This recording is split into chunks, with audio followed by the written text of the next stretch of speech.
What would our world have looked like without people?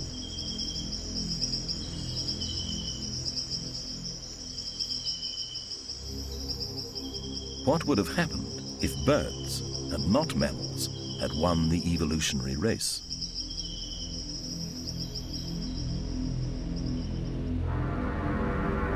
New Zealand broke away from the prehistoric supercontinent Gondwana land 85 million years ago.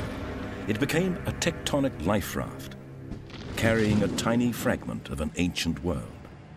Mammal and bird species were in their infancy, but on these unique islands, evolution would follow a completely different path.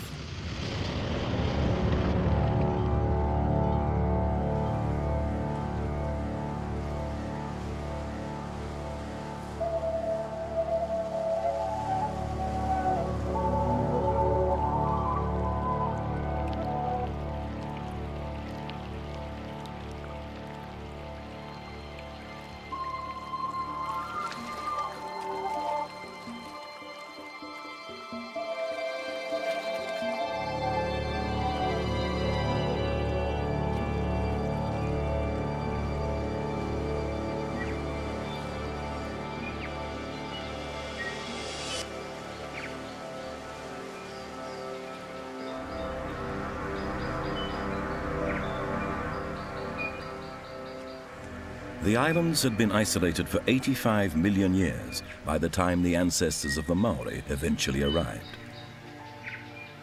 Ancient forests harbored a rich diversity of life, and the birds had taken advantage of it.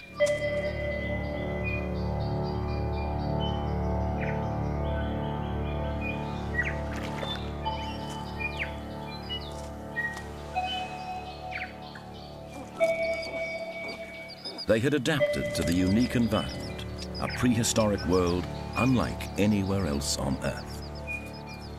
A primeval paradise.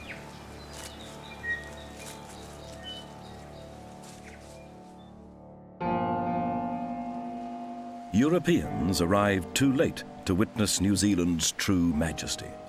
At least 33 bird species had already become extinct, including all 14 species of moa. But the Europeans didn't stop the slide. They continued to change the ancient environment, felling trees and clearing forests.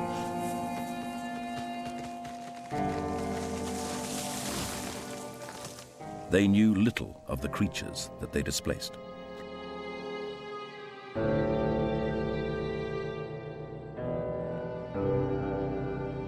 And they introduced predators, the likes of which New Zealand birds had never seen, and against which they had no defense.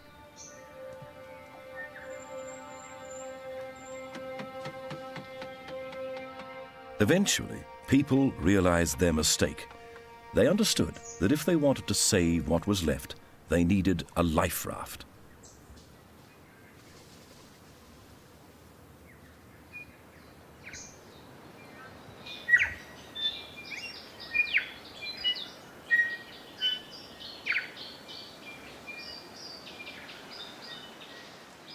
By the turn of the millennium, Ulva Island had been cleared of introduced mammals and set aside as a sanctuary for native birds.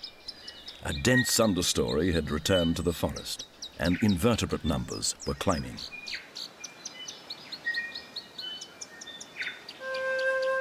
This is Blue, a 2-year-old Stewart Island robin. Her unique combination of colored bands allows researchers to follow her movements. She's settling in well. Blue's mate, Red, is a 2-year-old male. They were among the first birds to be reintroduced, and together they've set up home in a quiet corner of the island. It's Blue's responsibility to incubate eggs, while Red is out finding food.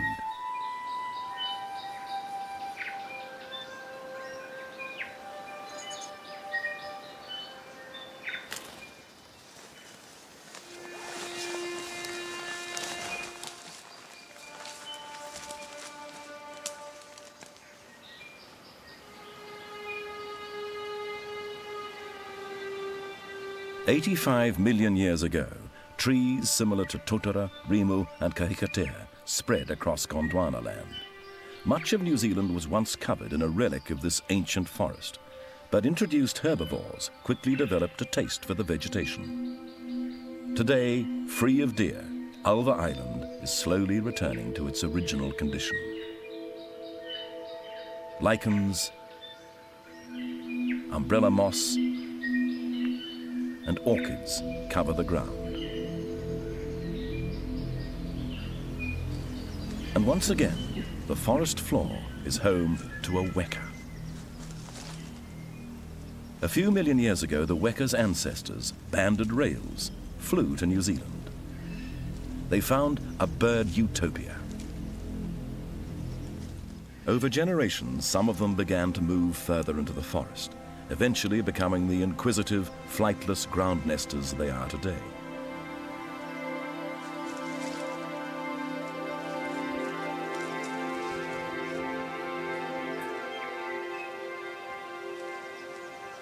But when mammals arrived, things changed. Like many other New Zealand birds, wekas have little defense against cats, dogs, and stoats. Their numbers dropped. But today, in their predator-free paradise, they are recovering well.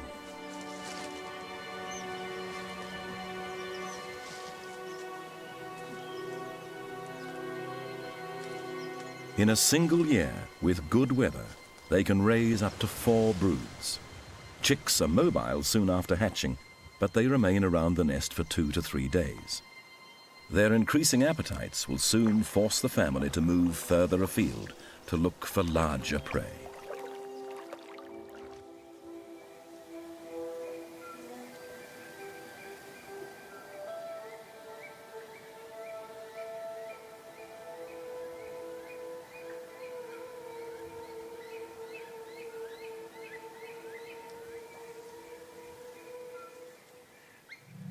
As the moon rises and darkness spreads across the island, the forest's night shift emerges.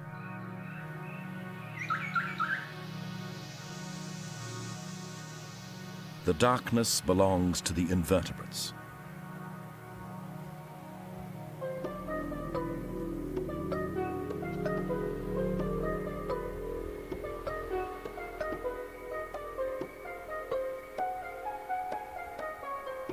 Hidden among the leaf litter, a miniature, moonlit world has thrived for hundreds of millions of years. Grazers, hunters, and scavengers live together, vital parts of this ancient ecosystem.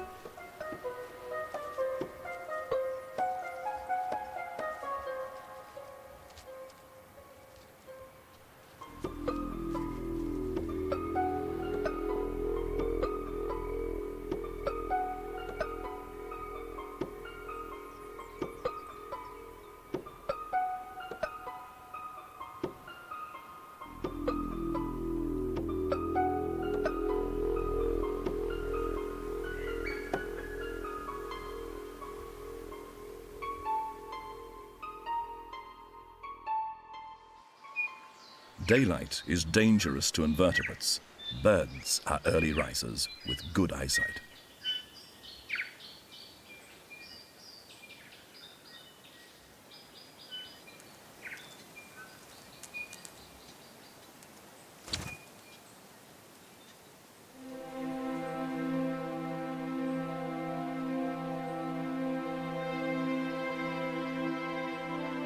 In the New Zealand before mammals, the biggest threat to a bird came from above. Low cavities were a safe place to nest. The saddleback, or tieke, is a species unique to New Zealand and part of the native family of wattlebirds. Exactly where the saddleback came from remains a mystery. Unlike wekas, they don't have close relatives abroad. The ancestors of the saddleback may have already been here when New Zealand first became separated from Gondwana.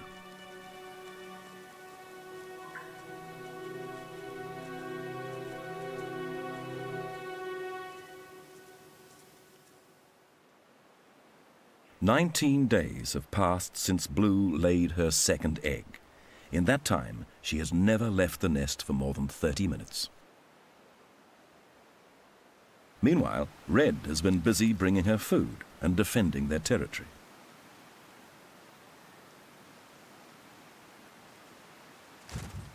Their patience and hard work are about to pay off.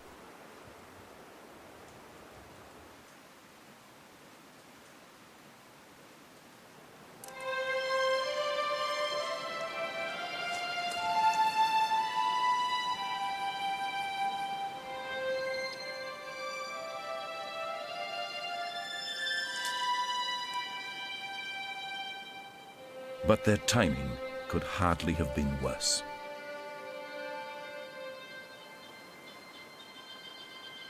The weka is a threat. If it discovers their home, it will devour the young chicks. All Blue can do is keep them quiet and hope her nest is adequately concealed.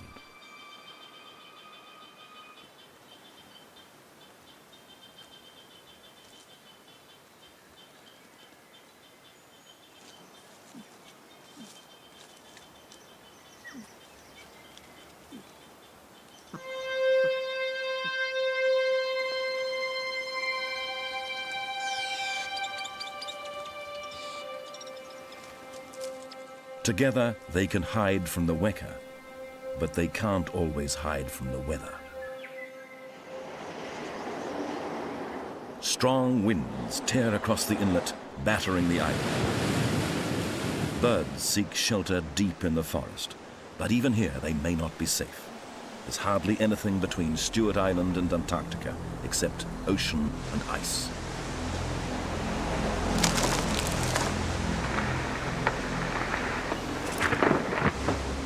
Southern storms are dangerous.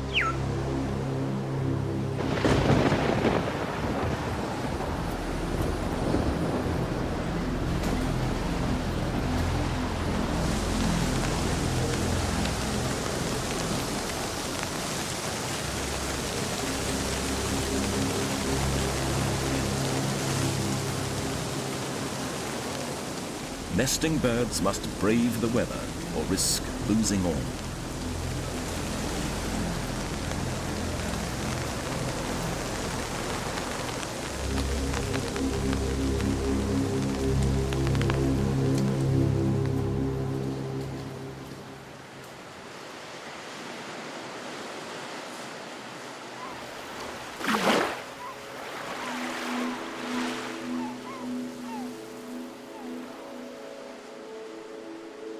Along the beach, the sea gives up its dead, old and weak, the first to perish.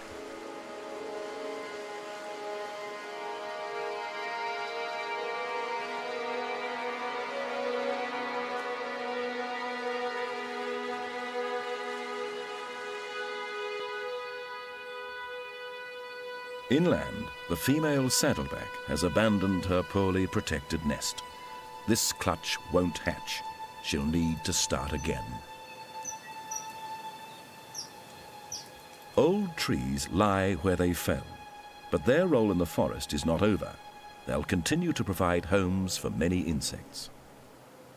Cracked branches expose wood borers, such as hoo-hoo grubs and hoo-hoo beetles. Normally safe inside the tree, they find themselves in an unfamiliar and dangerous light.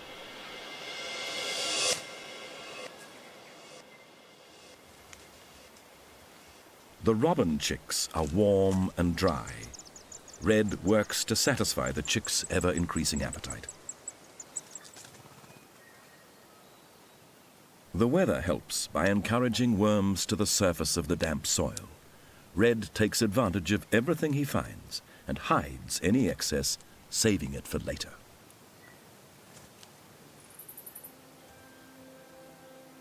Robins share the forest with the rifleman, or titiponamu, a type of wren, New Zealand's smallest bird. Several other wren species once lived in New Zealand, but they were poor flyers and easy prey for cats. Only riflemen, who can fly well, survived. Their flightless cousins became extinct.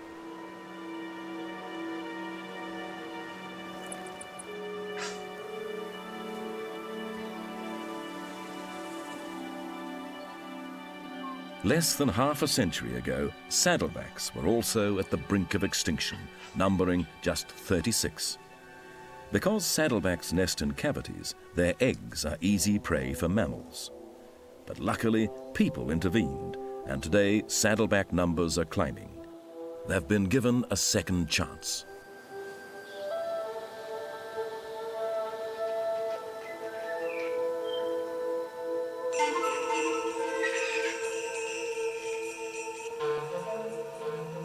Yellow-crowned parakeets, kakariki, also suffered from the mammal invasion, but not to the same extent as the saddleback.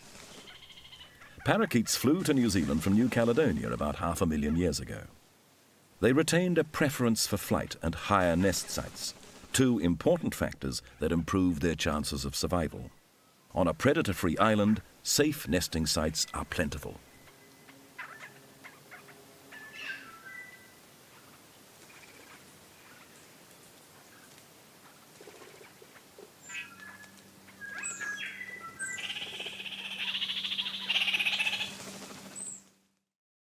I think that's an interesting thing. This one piece will make 52 layers. Watch on mobile devices or the big screen. All for free. No subscription required.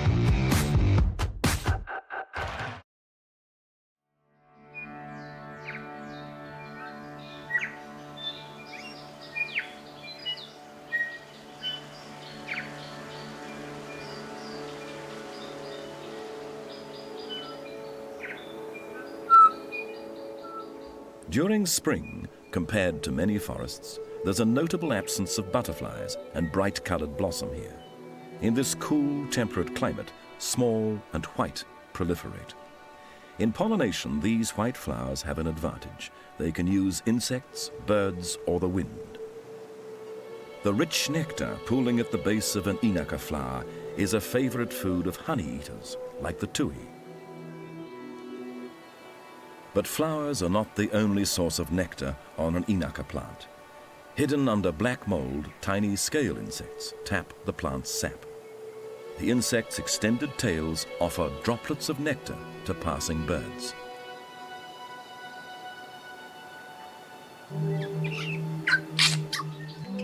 Rata trees are also favorites. Their colorful flowers a reminder of the subtropical forest that grew 35 million years ago. In those days, the ancestors of the kaka, New Zealand's forest parrot, would have enjoyed a warmer climate. Generations of kaka have mated in these forests for tens of millions of years.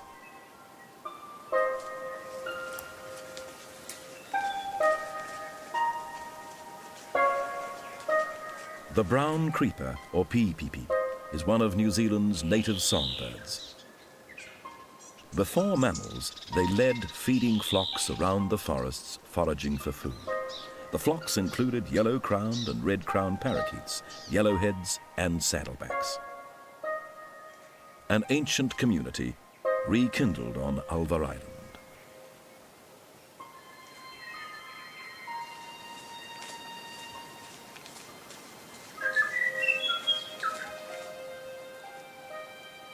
Yellowheads, or mohua, maintain a close family unit, working together to hunt insects.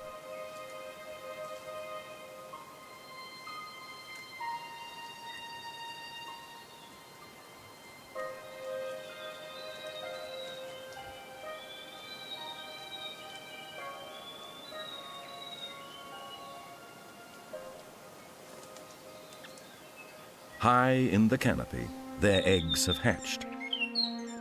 Last year's offspring will help their parents feed this year's new arrivals.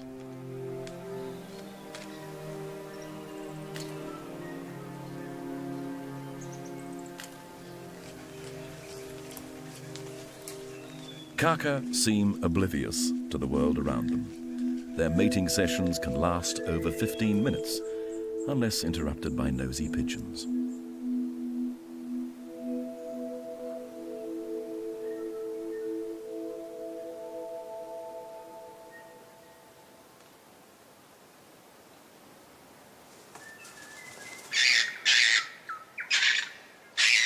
A rata tree is the perfect place to recover, drink some nectar, and shout about their achievements.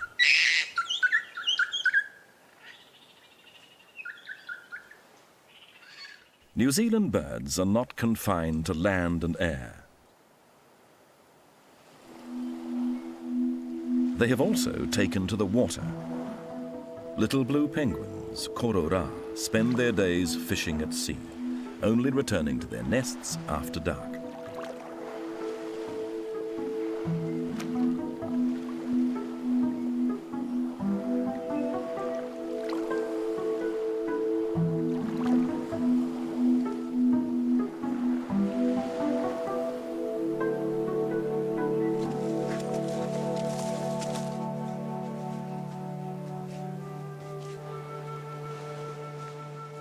Each robin is tagged with a unique combination of coloured bands. It's time for these 14-day-old chicks to get their own set. Little fella, let you come. Banding is an anxious time for the new parents, but it's harmless and includes a health check. It's okay. The first chick out of the bag is a good size and weight.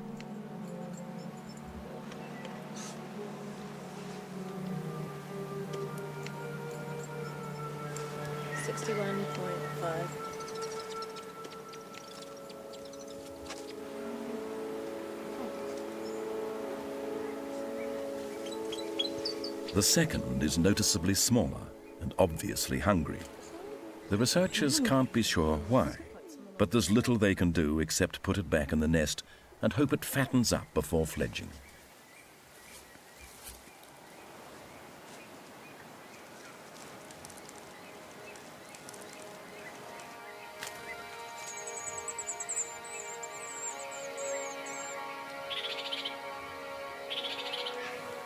High above, the yellow-crowned parakeets have selected a nest. The female will lay between 5 and 9 eggs. After the last one is laid, she'll keep them warm for 20 days. This hole will protect them all from the weather, which at these southern latitudes can change in an instant.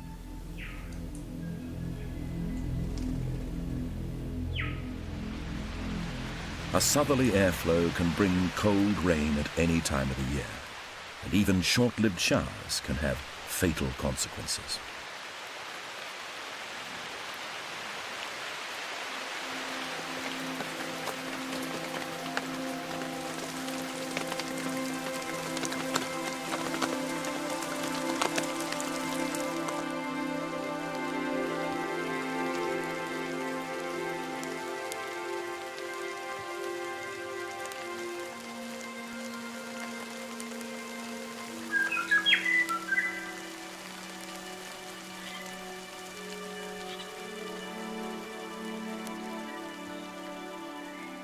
But it's a dry and warm parakeet that joins her mate to search for food.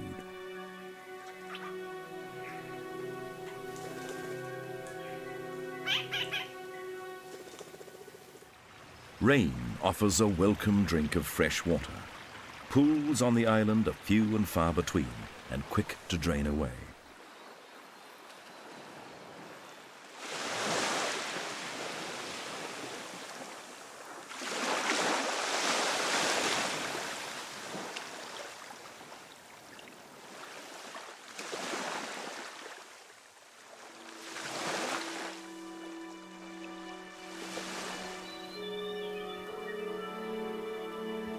The parakeets have fared well, but there's a disturbing lack of activity around the robin's nest. Red and blue are nowhere to be seen.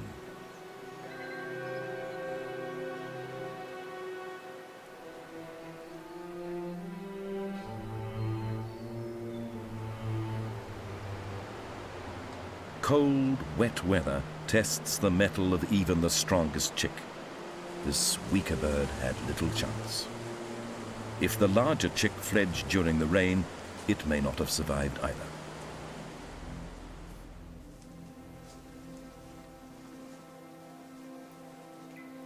The twisted rata trunk has kept the saddleback dry.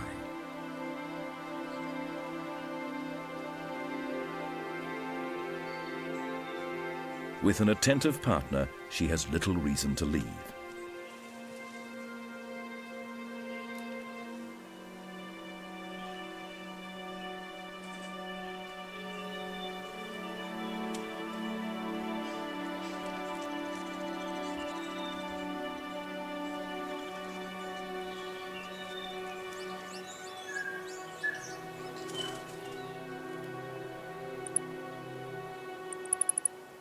The male rifleman could do with some help. The improving weather is not the only reason for this increased effort.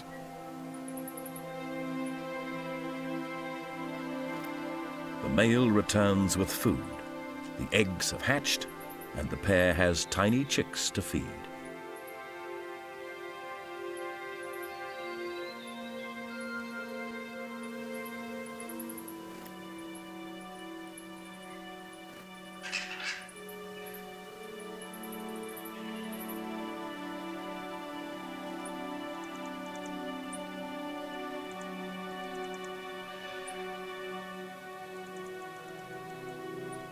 The Wecker family home is empty.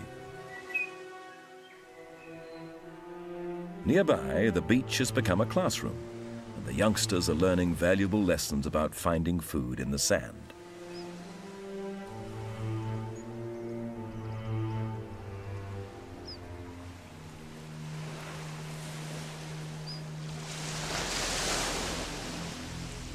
Invertebrates abound, and there's a good chance that the tide will wash up something larger.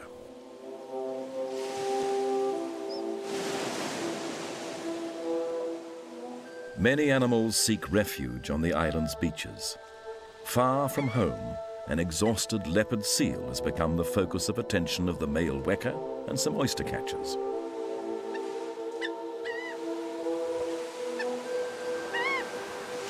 Its fearsome reputation has not reached this far.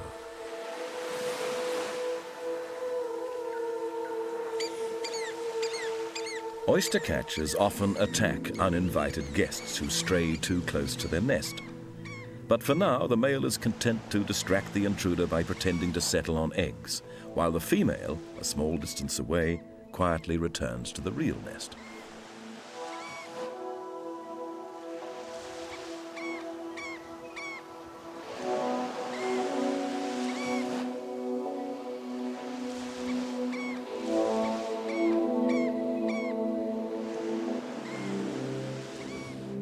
There is little for the leopard seal here, and she soon returns to the sea to begin her journey back to the frozen waters of Antarctica.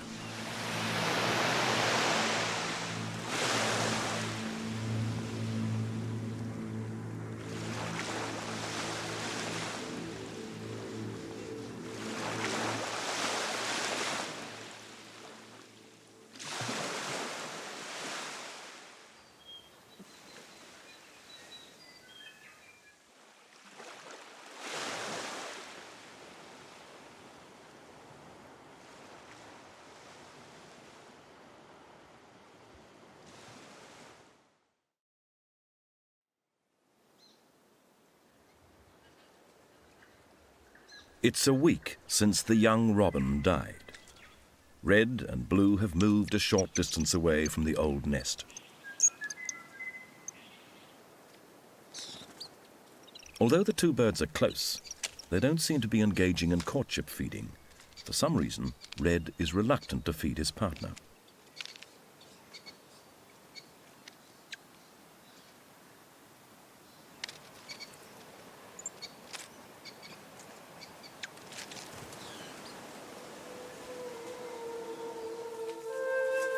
The reason is sleeping in the treetops. Their other chick survived. After fledging, it made for the safety of the forest canopy. Tucked in among the branches, it continues to grow. But it's still getting used to its new feathers and feet.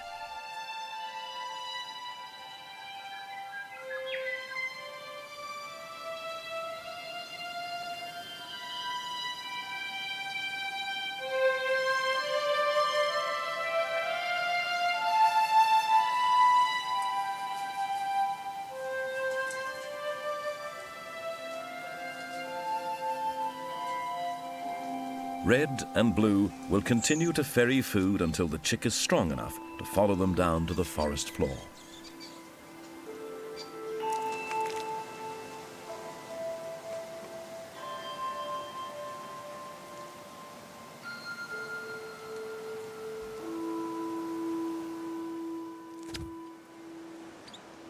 For now, the chick is completely reliant on its parents for food.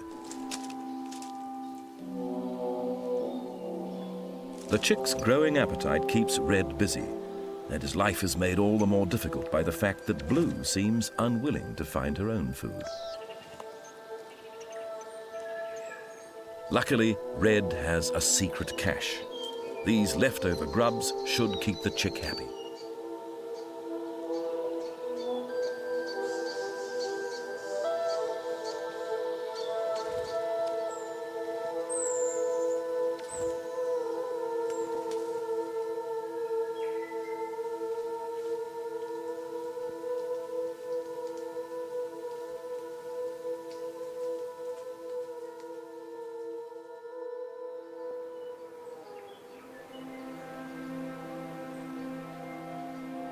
After 20 days of incubation, the female Saddleback is restless, a sure sign of a new arrival.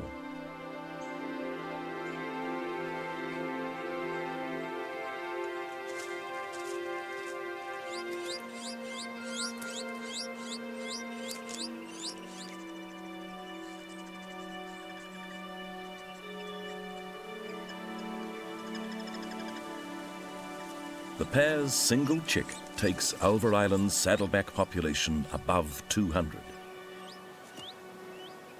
With both parents bringing food, the chick has a good chance of survival.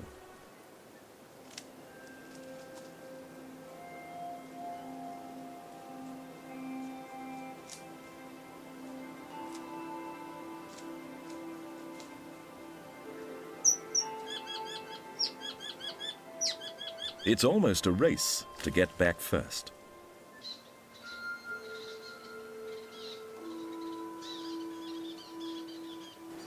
The winner gets to feed the chick.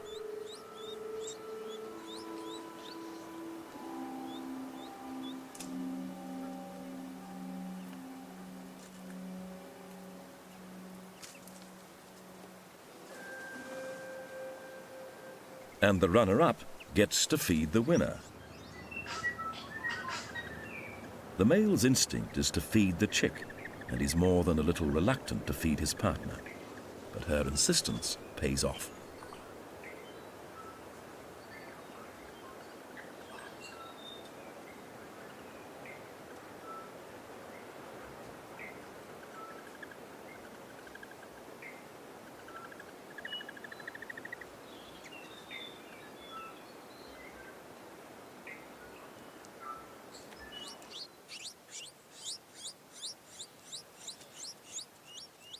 The robins have all that behind them. Their chick is about to take its first steps on the forest floor.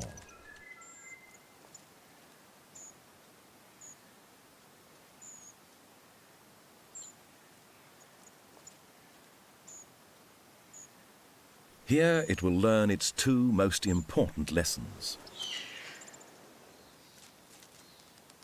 where to find food, and how to avoid becoming food. The weka are hungry.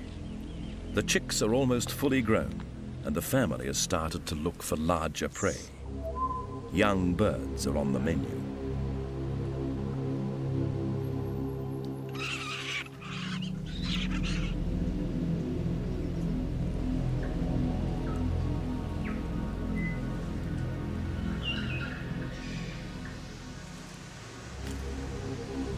The young robin was lucky, but a hungry penguin chick strayed too close to its burrow's entrance.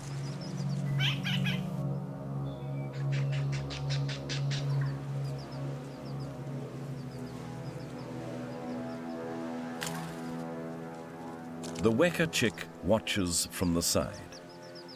As curiosity and hunger take over, it moves in for its first taste of meat.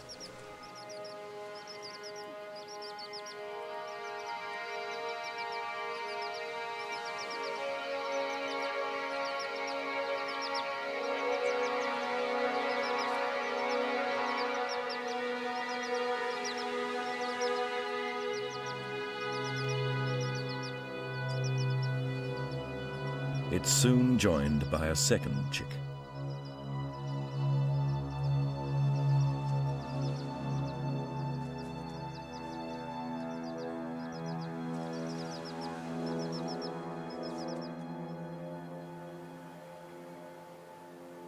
The forest returns to normal, but the kaka is conspicuous by its absence. The forest's noisiest bird has become secretive.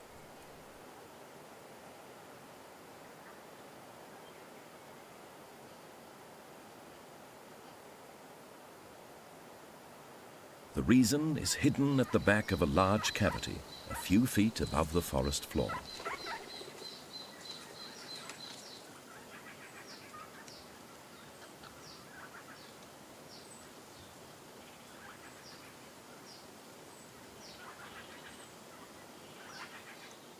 Tucked out of sight, the next generation has arrived.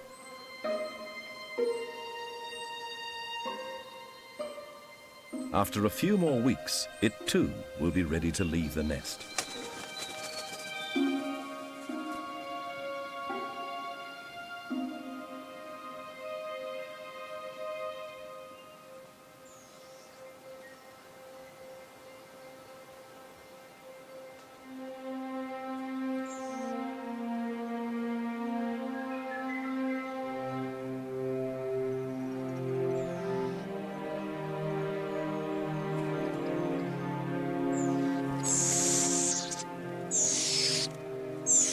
As time passes and we uncover more and more about New Zealand's past, we'll continue to marvel at the twists and turns evolution has taken.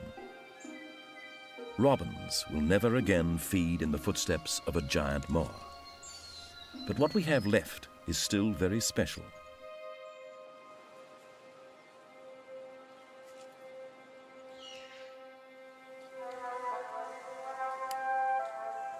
While the moas may have gone, their cousin remains. Thick, downy feathers hide her tiny wings as she walks around the forest on powerful legs. She's mostly nocturnal and rarely seen. Her nest is a burrow in the ground, but her egg is very big, proportionately larger than that of any other bird. It's too large for rats to move. Although she's aggressive and a formidable opponent, she's still no match for stoats, cats, or dogs. But on Ulva Island, the southern brown kiwi feels safe enough to venture into the light.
A special set of circumstances allowed New Zealand's life to evolve, and a special island will allow what is left to survive.